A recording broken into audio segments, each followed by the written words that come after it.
there is not enough play modeled for voice teachers in the voice studio. Think about the era of voice teacher we're in. We are in the era of teachers who have learned all of these new skills, including the importance of play inside the studio, but we ourselves did not have teachers who prioritized play. And so no matter how many new amazing skills we learn, oftentimes the general running of a lesson remains the same. This was one of the group's big takeaways from our PedHead primer with the incredible Heidi Moss. Heidi Moss is not just a voice teacher and singer herself, but she's a freaking scientist. A scientist who specializes in neuroscience for singers. Like, how cool is that? We all acknowledged how important it was to remain playful in the studio, but we also all acknowledged how challenging that can be. Part of it is that we're not used to seeing it modeled for us, like I mentioned, but the other part is, and it's tied to that first part, students also have a certain kind of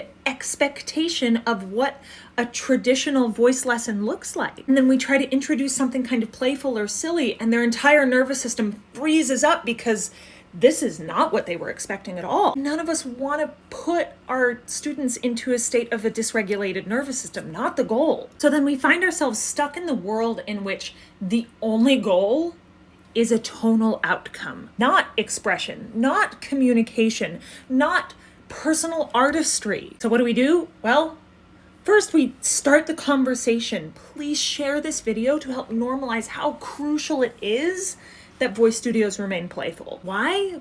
Because what fires together wires together. Think about it. If the only way your student knows how to make a sound is by thinking about the mechanics of that sound, and they carry that practice up until opening night or gig day, and then all of a sudden they're just supposed to quickly turn on expression and emotion, that's a different unpracticed neural pathway coming into play. And the brain was only prepared to think about the mechanics. Heidi has some really incredible tools she presents to us inside this lecture, like intention and affect and mimicry and like weird character voices. And when you see the results of those kinds of activities put right up next to like telling a student to adjust their laryngeal height, you kind of feel like you've been reborn, you know? The good news is all these tools are hanging out in the library that you get full access to when you join the PedHead Primer Monthly crew. And not just the tools, but the entire lecture. And not just that lecture, but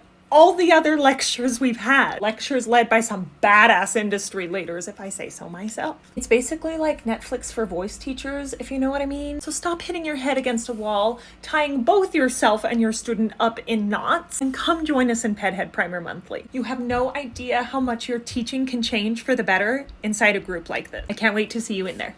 Mwah.